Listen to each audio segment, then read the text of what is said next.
मौलाना मोहम्मद अली जौहर university को 38 बिल्डिंगों को डेमोलिश करने का जो नोटिस जारी किया गया है, उसको लेकर जमीयत उलमा हिंद के अध्यक्ष मौलाना महमूद मदनी ने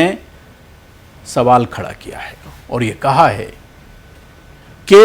सरकार को इस नोटिस पर दोबारा से सोचने की ज़रूरत है। ये एक बहुत बड़ा असासा है छात्रों के लिए, क्योंकि हज़ारों की संख्या में छात्र यहाँ से तालीम हासिल कर रहे हैं और ये उनका एक बड़ा नुकसान होगा, जिससे हज़ारों स्टूडेंट का भविष्य दांव पर लग जाएगा। जमीयत उलमा हिंद के प्रेसिडेंट मौलाना महमूद मदनी ने जौहर यूनिवर्सिटी रामपुर की 38 बिल्डिंग को गिराने के ऑर्डर पर गंभीर चिंता व्यक्त करते हुए कहा है कि मामला सीधे तौर पर कानून के राज, नेचुरल जस्टिस और संवैधानिक जिम्मेदारी से जुड़ा है। इससे हजारों स्टूडेंट के एजुकेशनल भविष्य, उनके फंडामेंटल राइट्स और देश की इंटेलेक्चुअल कैपिटल को ऐसा नुकसान होगा जिसकी भरपाई नहीं हो सकती। मौलाना मदनी ने कहा है कि अगर कोई कंस्ट्रक्शन कानून का उल्लंघन साबित भी हो जाता है तो भी इस तरह से आप एक्शन नहीं ले सकते, बल्कि उसके लिए भी कानून में प्रावधान है कि बिल्डिंग बनने के बाद भी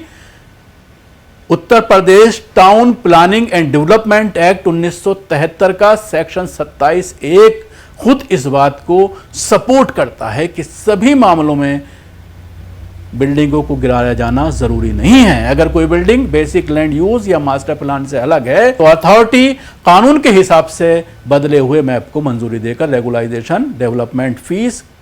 कंपाउंडिंग और दूसरी फाइनेंशियल पेनल्टी लगाकर मामले को सुलझा सकते हैं और बिल्डिंग को रेगुलाइज किया जा सकता है। देश की अलग अलग डेवलपमेंट एजेंसियां सालों से ऐसे कानूनी विकल्प अपना रही हैं, इसलिए किसी भी एजुकेशन इंस्टीट्यूट के मामले में गिराने से पहले इन सभी संभावनाओं पर गंभीरता से विचार करना इंसाफ, कानून और पब्लिक इंटरेस्ट की एक बेसिक ज़रूरत है। मौलाना मदनी ने कहा है कि कई न्यायिक मिसाल भी हैं, जिनमें कानपुर के रोमा इंडस्ट्रियल एरिया में बने engineering college, Varanasi development authority, Jhansi development authority और इलाहाबाद डेवलपमेंट अथॉरिटी से जुड़े मामले शामिल हैं। इन सभी मामलों में कोर्ट ने तुरंत गिराने के बजाय कंपाउंडिंग, रेगुलाइजेशन और दूसरे कानूनी विकल्प पर जोर दिया है। मौलाना मदनी ने मांग की है कि उत्तर प्रदेश सरकार इस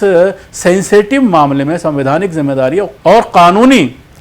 सावधानी बरतते हुए गिराने की कार्रवाई का रिव्यू करे और दूसरे वैकल्पिक कानूनी उपायों को प्राथमिकता दे, ताकि एक तरफ कानून का राज बना रहे और दूसरी तरफ हजारों स्टूडेंट और भारत की इस कीमती एजुकेशन कैपिटल का एजुकेशनल भविष्य सुरक्षित रहे।